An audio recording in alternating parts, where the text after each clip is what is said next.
Hello guys, welcome you all to my today's video. तो guys, आज की इस वाली वीडियो में हम आपको 15,000 रुपीज़ में एक ऐसा सीपीयू बिल्ड करके देने वाले हैं जिसमें कि आप माइनक्राफ्ट खेल सकते हो, फ्री फायर खेल सकते हो, बीजीएमआई खेल सकते हो और भी बहुत सारे गेम्स है। लाइक हमारे कुछ नॉर्मल जैसे रेसिंग गेम्स आ गया अपना, क्या एस्पेक्ट खेल सकते हो। ओके, और उसमें क्या है ना, आप इसमें इजीली आपको 50 to 70 FPS मीडियम सेटिंग्स में मिल जाए आपको माइनक्राफ्ट में। फ्री फायर में आपको वही स्मूथली 60+ FPS मिल जाएगा आपको मिनिमम मिनिमम, मतलब कि इसमें मिड सेटिंग्स में, जिसमें कि हमारा स्मूथ नहीं, स्मूथ स्टैंडर्ड। ओके, स्टैंडर्ड में आपको मिल जाएगा 60+ FPS। ओके, देन अगर आप हाई FPS में हाई सेटिंग्स कर लोगे तो आपको 35 to 40 FPS आपको आराम से मिल जाएगा। ओके, सो इस वाले वीडियो में काफ़ी ज़्यादा मजा आने वाला है। इस वाले सीपीयू में आप आराम से लाइव स्ट्रीमिंग भी कर सकते हो, बट लाइव स्ट्रीमिंग कर सकते हो अगर आपने एक जीपीयू ऐड किया तो, और रिकॉर्डिंग तो आप इजीली कर सकते हो। ओके, ज़्यादा लैग भी नहीं होगा अगर आप मीडियम सेटिंग्स में गेम खेलते हो, रिकॉर्डिंग करते हो, आप 720 से 180p तक का रिकॉर्डिंग कर सकते हो। ओके, और इसको आप वेरी अफोर्डेबल प्राइस में, मीन्स 15,000 में आपको एक ऐसा पीसी मिलने वाला है जिसमें कि आप इतना सारा चीज़ कर सकते हो। तो भाई, इससे बड़ी चीज़ क्या हो सकती है। तो गाइस, सबसे पहले तो इस वीडियो को आप शुरू करते हैं। ओके, तो उससे पहले आपको मैं एक ही चीज़ बताना चाहूँगा कि बहुत ज़्यादा रिसर्च लगता है ये सब चीज़ ढूंढने के लिए।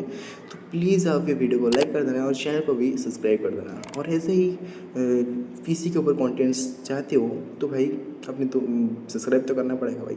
ओके, तो चलते हैं पहले अपनी चीज़ के ऊपर।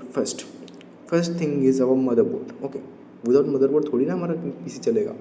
तो हम मदरबोर्ड में कौन सा यूज़ करना है, हम कौन सी स्टैंड का H 1000 sorry H110 motherboard use करने वाले हैं। ओके, जो कि हमारा i3 i5 एंड i7 का 6 Gen एंड 7 Gen को सपोर्ट करता है। ओके, और इसमें आपको क्या क्या मिलता है मैं वो बताता हूँ आपको। 2 DDR4 के रैम स्लॉट, यस DDR4, क्योंकि भाई DDR3 अगर आप यूज़ करोगे ना, DDR3 बहुत आउटडेटेड हो चुका है। और DDR3 का अगर मैं आपको बताऊँ एक पीसी बनाने के लिए, आपको 8,000 में ईजिली एक पीसी मिल जाएगा। बट वो पीसी बहुत घटिया है, उसमें आप कितना, आपको मिनिमम 40 FPS भी नहीं मिलेगा। हार्डली आपको 40 FPS मिलेगा माइनक्राफ्ट में अगर आप मीडियम सेटिंग्स में खेलोगे। लो से हाई सेटिंग्स में खेलो फिर 1 to 2 FPS ही नहीं, गेम ही नहीं ऑन नहीं होगा आपका, पता है। I have tried this. Okay, मेरे पास था एक i5 का कितना 4 जनरेशन का था सीपीयू था, और उसमें मेरा DDR3 था। ओके, बहुत बेकार चलता था। ओके, DDR3 आउटडेटेड हो चुका है। DDR4 या फिर DDR5 तो भाई बहुत महंगा हो जाते हैं। ओके, इसलिए मैंने DDR4 मीडियम उसको इसलिए लिया। ओके, और गाइस अप टू आप 64 GB इसमें लगा सकते हो। ओके, उसके बाद हमारा आता है SATA पोर्ट्स। आपको इसमें 3 SATA पोर्ट्स मिल जाएंगे, जिसमें कि आप SSD यूज़ कर सकते हो और आप HDD भी यूज़ कर सकते हो। उसके बाद हमारा क्या आता है, हमारा एक NVMe का स्लॉट। ओके, यस NVMe का स्लॉट भी हमको इधर पे मिल जाता है।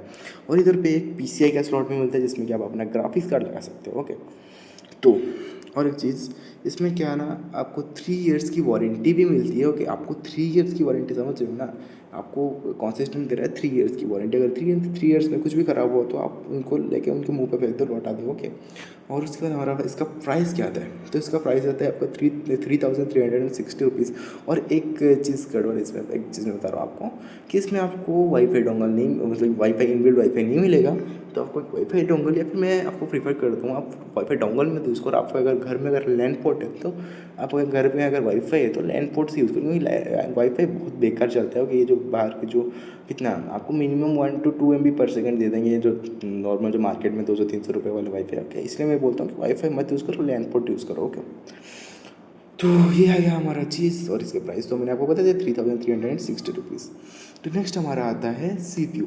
ओके, तो वैसे ही मैंने एक CPU लिया है जो कि इतना तो भी मतलब आउटडेटेड नहीं हुआ है, बट है अभी भी, बट उसका परफॉर्मेंस बहुत बढ़िया है। ओके, तो सबसे पहले हम CPU का नाम बता देता हूँ, i5 and 7 Gen। Okay, i5 का 7 Gen में यूज़ कर रहा हूँ। ओके, i5 7 Gen प्रोसेसर, इसका कि नंबर है 7600। ओके, जिसमें कि आपको 4 कोर एंड 4 थ्रेड देखने को मिल जाता है। और इसका बेस फ्रीक्वेंसी है 2.5 GHz एंड हाईएस्ट फ्रीक्वेंसी है 4.2 GHz। और मैं जितना मतलब मैंने नॉलेज, जितना मैंने रिसर्च किया इसके ऊपर, तो इसमें आपको मिनिमम बहुत अच्छा गेमिंग मिल जाता है। ओके, आउटडेटेड हो चुका है बट इतना भी मतलब कि ख़राब नहीं है CPU। ओके, तो इसके बाद हमारा एक कौन से स्लॉट को सपोर्ट करते हैं, ये सपोर्ट करता है 1151 LGA का। ओके, और इसके साथ आपको 1 ईयर की वारंटी मिल जाएगी। ओके, ये सब जो मैं चीज़ बता रहा हूँ उसका लिंक आपको, अमेज़ॉन का लिंक आपको डिस्क्रिप्शन में मिल जाएगा। ये सब मैंने अमेज़ॉन के वो से सर्च करके लिया। ओके, उसके बाद हमारे इसका प्राइस कितना आता है। सो प्राइस आपको आपके हिसाब से आप मतलब कि कोई और भी सीपीयू भी यूज़ कर सकते हो, उसके लिए आपको मदरबोर्ड भी अलग लेना पड़ेगा। तो मैं आपको प्रेफर करता हूँ कि ये सीपीयू आप यूज़ करो। ओके, इसका प्राइस कितना आता है, 4550 रुपीज़। ओके, काफ़ी दस मतलब कि ठीक ठाक प्राइस है। ओके, ज़्यादा भी नहीं है, थोड़ा सा कम भी नहीं है, तो बट इट इज़ मतलब कि गुड प्राइस। ओके, सो उसके बाद हमारा आता है सीपीयू ले रहे हो, सीपीयू है गर्म तो होगा ना भाई, कोई भी सीपीयू ले लो गर्म तो होगा। तो सिर्फ फ़ैन भी हमको चाहिए, और इसके साथ तो सीपीयू फ़ैन नहीं मिल रहा है, तो हम एक सीपीयू फ़ैन लेंगे किसका, एंड स्पोर्ट्स का ICE-C120 का सीपीयू कूलर। ओके, सो इसमें क्या है ना, 120 का फ़ैन साइज़ आपको मिल जाएगा। इसका प्राइस होने वाला है 419 रुपीज़। सॉरी, 4000 बोल रहे, 4000 का सीपीयू फ़ैन नहीं भाई, 419 रुपीज़, सिर्फ 419 रुपीज़। इसलिए मैंने बहुत मतलब कि ये बहुत कम हीट होता है हमारा सीपीयू, इसलिए मैंने बहुत छोटा सा ही फ़ैन यूज़ किया। आप इसमें स्टॉक कूलर या फिर आप इसमें लिक्विड कूलर भी यूज़ कर सकते हो। ओके, आई प्रेफर कि आप इसमें यही यूज़ करो, क्योंकि भाई मतलब कि इतने ज़्यादा प्राइस है कि क्यों ही तो स्टॉक कूलर खरीदोगे, इसमें ज़्यादा गर्म भी नहीं होता। ओके, अब हमारा हो चुका है सीपीयू का। अब कहाँ पर आते हैं, अब आएंगे हम रैम पर। रैम, राम नहीं भाई, रैम। ओके, तो रैम हमारा कौन सा यूज़ करने वाला है हम, रैम यूज़ करने वाला है हम जियोनिक्स का 8 GB DDR4 RAM. Okay, DDR4 लिए हैं, DDR4 मदरबोर्ड लिए हैं, तो DDR4 का ही रैम यूज़ करेंगे। तो रैम कितना हम 8 GB इसलिए यूज़ कर रहे हैं, 8 GB 2 स्टिक हम यूज़ करने वाले हैं। ओके, तो जिससे क्या होगा ना, 8 GB के हम 2 स्टिक अगर हम यूज़ करेंगे तो ज़्यादा हमको अच्छा FPS देखने को मिलता है। और अगर आप एक 16 GB का यूज़ करोगे तो इतना FPS नहीं मिलेगा जितना आपको 2 8 GB का यूज़ करने से मिलेगा। ओके, तो मैं इसका थोड़ा सा प्राइस मतलब कि वो दिखा देता हूँ, प्राइस वगैरह बता देता हूँ। तो इसके प्राइस होने वाले 1220 रुपये। ओके, 1220 रुपये होने वाला ये चीज़। ओके, जिसमें कि अगर आप 2 लोगे तो 2440 रुपये होगा। और इसमें आपको जियोनिक्स कितने का वारंटी दे रहा है, 5 ईयर्स का वारंटी। ओके, 5 ईयर्स का वारंटी। अगर आप DDR3 लोगे तो बहुत कम प्राइस में मिल जाएगा, बट DDR4 इज़ लेकिन more better than DDR3। Okay, तो इसलिए थोड़ा सा ज़्यादा प्राइस का है। ओके, सो 2440 रुपये का 2 रैम हो गए हमारे। फिर आ जाते हैं हम SSD पे। SSD मैं यूज़ करने वाला हूँ जेब्रॉनिक्स का HD52 512 GB का SSD। ओके, सो इसका प्राइस हमको कितने का पड़ेगा, हमको इसका प्राइस 2699 रुपीज़ का, इट मीन्स 2700 रुपीज़ का आपको ये पड़ने वाला है। और इसमें आपको वारंटी 3 ईयर्स का मिल जाएगा, जेब्रॉनिक्स की तरफ से आने वाला है। इसमें कि आपको भाई बहुत, जेब्रॉनिक्स तो बहुत अच्छा ब्रांड है, मेरे को जितना पता है कि जेब्रॉनिक्स बढ़िया ब्रांड है, तो आपकी इस SSD को यूज़ कर सकते हैं। फिर आप 128 या फिर 256 GB का SSD ले लो, और 1 TB या फिर अगर पैसा है तो 500 GB का एक HHD ले लो, कि HHD इतना फास्ट नहीं है, इसलिए मैंने बोला SSD ले लो। ओके, तो इसका प्राइस तो मैंने आपको बताया था 2699 रुपीज़। उसके बाद हमारा क्या आता है, उसके बाद आता है हमारा कैबिनेट। ओके, सो कैबिनेट हम कौन सा यूज़ करने वाला है, कैबिनेट हम यूज़ करने वाला है फ्रॉन्टेक का। तो मेरे को फ्रॉन्टेक बहुत मतलब अच्छा लगता है, तो इसलिए मैं फ्रॉन्टेक का कैबिनेट यूज़ करने वाला हूँ, जो कि आपको सामने होगा। जिसमें क्या क्या आएगा, इसका प्राइस आ जाता है 1539 रुपीज़, और जिसमें कि आपको 1 ईयर का वारंटी भी मिलता है। ओके, उसके बाद इसमें हम आपको एक 3.0 का USB स्लॉट मिल जाएगा, उसके बाद 2 USB 1.0 के स्लॉट्स मिल जाएंगे। तो इतना होने के बाद हमारा सबसे ज़्यादा लास्ट चीज़, जो कि सबसे ज़्यादा इंपॉर्टेंट है। ओके, एक इंपॉर्टेंट चीज़ है, उसके बिना आपको सीपीयू को पावर कहाँ से आएगा। रियली मैं किसके बारे में बात कर रहा हूँ, PSU, power supply unit. Okay, so हम कौन सा यूज़ कर रहे हैं, हम यूज़ कर रहे हैं फ्रॉन्टेक का। ओके, फ्रॉन्टेक का मैं इसलिए यूज़ कर रहा हूँ, फ्रॉन्टेक का 450 वाट्स का पावर सप्लाई की इसका प्राइस आपको 645 रुपीज़ आ जाएगा। तो पावर सप्लाई का मतलब प्राइस मैंने इतना मतलब कि बहुत मैं कम रखा है, मतलब कम है पावर सप्लाई का, मतलब प्राइस फ्रॉन्टेक की तरफ से इसलिए आता है। उसमें 2 ईयर का वारंटी भी आपको मिलता है। ओके, मैं पावर सप्लाई इतना पावरफुल इसलिए नहीं लिया क्योंकि मैं हमारे अगर आप इसमें ग्राफिक्स कार्ड यूज़ कर रहे हो, कि मैं इसके ग्राफिक्स कार्ड के बारे में पहले आपको बता देता हूँ। इसमें डेडिकेटेड ग्राफिक्स आपको मिलता है, बट अगर आप फ्यूचर प्लानिंग कर रहे हो तो आपको ग्राफिक्स कार्ड में आपको बताता हूँ। अगर इस प्रोसेसर के लिए GTX 1050 एंड GTX 1050 Ti आप यूज़ कर सकते हो।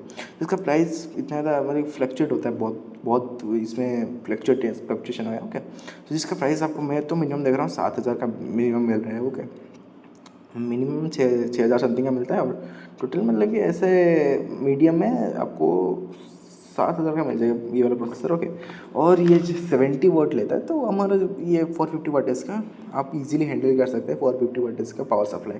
और मैं ज़्यादा मतलब महंगा इसलिए नहीं ले रहा हूँ क्योंकि बहुत मतलब कि बहुत ज़्यादा अगर मैं लेता ब्रोंज का, गोल्ड का या फिर सिल्वर ऐसे लेता तो बहुत प्राइस बहुत हो जाता। हो गया उसका एक 1800 1000 ऐसे पॉसिबल की ज़रूरत ही हमको नहीं है। हमारा मतलब कि जो i5 के 7 इंजन में बहुत कम पावर लेता है, रिवी को बहुत कम पावर लेता है, आपको मिनिमम 450 वाट लेनी चाहिए। अगर आप 550 ले रहे हो तो आपके लिए, और फीचर लाने के लिए अगर आप ले रहे हो तो ले सकते हो। इसमें ज़्यादा कुछ अपग्रेडेशन तो नहीं मिलेगा आपको, बस CPU का एक अपग्रेडेशन मिलेगा, फिर रैम का अपग्रेडेशन मिलेगा। ओके, तो CPU का क्या मिलेगा, CPU आप i7 के 6-7 जेन पे जा सकते हो, या फिर डाउनग्रेड हो गए तो i3 के 6-7 जेन में जा सकते हो या ओके। और ऐसे ही सब कुछ चीज़ है। ओके, और अपना पावर सप्लाई का प्राइस तो मैंने आपको बता दिया 6,445 ओके। और मैं एक और चीज़ बताना चाहूँगा कि कैबिनेट आप जो यूज़ कर रहे हो, ओके, कैबिनेट को आप अपने हिसाब से यूज़ कर सकते हैं। आप कैबिनेट को आप अगर लोकल मार्केट में आपको कम प्राइस का मिले तो कोई कम प्राइस का ले लो, या फिर आप सेकेंड हैंड भी ले सकते हो जो अपना कैबिनेट। ओके, या फिर आप एक और चीज़ ग्राफिक्स कार्ड को भी आप सेकेंड हैंड ले सकते हो। ओके, अगर आप चाहते हो तो ग्राफिक्स कार्ड को आप सेकेंड हैंड ले लो। ओके, सेकेंड हैंड में बस सब कुछ चेक करके लेना है कि उसमें रस्टिंग तो नहीं है, क्योंकि अगर उसके ऊपर रस्टिंग है तो आप इतना जान लो कि वो माइनिंग के लिए यूज़ हुआ, मतलब कि कोर माइनिंग नहीं भाई, बिटकॉइन माइनिंग। ओके, तो जो माइनिंग वाले जो GPU होते हैं ना, उनको भाई पूरा मतलब कि ओपन में रखा जाता है, उनमें थोड़ी ना उनको कैबिनेट में नहीं रखा जाता उसको। ओके, और उनका भाई 100% यूज़ होता है। ओके, उनका 100% यूटिलाइजेशन होता है भाई, बहुत दिनों तक भाई, पता है वो बहुत बेकार मतलब गए हुए GPU है, इसीलिए उनको फेंक दिया जाता है। ओके, बाद में उनको सेलिंग करने के लिए दे देते हैं लोगों को। ओके, तो वो वाला CPU आप देख के लेना, वो GPU देख के लेना। ओके, पहले उनका, उसके बाद उनका टेम्परेचर वगैरह भी आप चेक कर लेना GPU अगर ले रहे हो सेकेंड हैंड तो। ओके,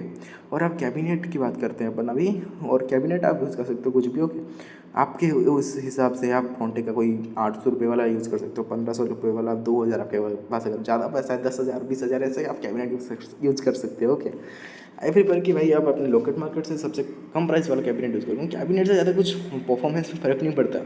अगर परफॉर्मेंस में फ़र्क पड़ता है तो भाई मैं लोग भाई कैबिनेट ही बस प्रॉपर अच्छा वाला खरीदते हैं। ओके, बट मेरे को जितना पता है कि परफॉर्मेंस में कैबिनेट में कोई फ़र्क ही नहीं पड़ता। ओके, तो गाइज़ आपको कैसा लगा ये वाला PCB मेरे को ज़रूर बताना। और गाइज़ इसमें मैं आपको बताता हूँ, अभी इसमें परफॉर्मेंस में जाता है। परफॉर्मेंस तो मैं पहले ही बता चुका हूँ, अभी फिर से मैं बताता हूँ। ओके, आपको माइनक्राफ्ट खेल सकते हो इसमें, लाइव स्ट्रीम नहीं कर सकते विदाउट GPU। आप कभी भी कोई भी PC ले लो, अगर i9 वगैरह यूज़ कर रहे हो तो उनमें अलग बात है, उनमें तो भाई आपको डेडिकेटेड GPU भी नहीं मिलता, आपको GPU लेना पड़ेगा कंपलसरी। AMD में जा रही हो तो उनके अंदर भी आपको लाइव स्ट्रीम कर सकते हैं, I think so. But i5 के 7th या फिर 8th जिनको आपको विदाउट GPU आप लाइव स्ट्रीम नहीं कर सकते, बट आप वीडियो रिकॉर्डिंग कर सकते हो। माइनक्राफ्ट का गेम प्ले मीडियम ग्राफिक्स में आप इजीली गेम प्ले को रिकॉर्ड कर सकते हो। ओके, उसके बाद हमारा आ जाता है फ्री फायर। मीडियम ग्राफिक्स ले लो आप, मतलब कि हमारा जो स्टैंडर्ड होता है, तो स्टैंडर्ड में आपको 60+ FPS मिलेगा। ओके, उसके बाद अगर आप खेलोगे BGMI में भी आपको मतलब कि 40+ FPS मिल जाएगा। और नॉर्मल जो गेम्स आ जाते हैं हमारे GTA 5 ब्रो, सॉरी टू से बट GTA 5 नहीं चलेगा इसमें। ओके, विदाउट ग्राफिक्स कार्ड कुछ नहीं चलता है इसमें। ओके, पता है। और अगर आप ग्राफिक्स कार्ड यूज़ करोगे तो आपका जो है ना, जो माइनक्राफ्ट को आप हाई FPS में चला सकते हो, पता है। हाई ग्राफिक्स में माइनक्राफ्ट खेल सकते हो आप, हाई ग्राफिक्स में आप खेल सकते हो फ्री फायर, बट उसमें मैक्स में नहीं जाना है, सिर्फ हाई में जाना है। ओके, बड़े मोबाइल्स मतलब कि क्या स्नैपड्रैगन Gen 2 और Gen 7 प्रोसेसर लगे होते हैं मोबाइल में, उनका फट जाते हैं भाई मैक्स सेटिंग में खेलने के लिए। ओके, सो ऐसा है भाई गाइस। और गाइस आपको टोटल प्राइस मैं आपको बताता हूँ, टोटल प्राइस आपको 15,600 समथिंग आपका आ जाएगा। मतलब 17 मतलब कि आप 16,000 पकड़ लो टोटल। ओके, टोटल आपका मोटा मोटी 16,000 15,600 समथिंग आ रहा है, तो 16,000 आप पकड़ लो मोटा मोटी। सो इसमें आपको इतना अच्छा चीज़ दे रहे हैं, तो गाइस इस वीडियो को लाइक कर दो, चैनल को भी सब्सक्राइब कर दो गाइस। तो गाइस मिलते हैं एक और न्यू इन्फॉर्मेटिव वीडियो में, तब तक के लिए भाई गुड बाय, और लाइक सब्सक्राइब कर देना। Bye guys.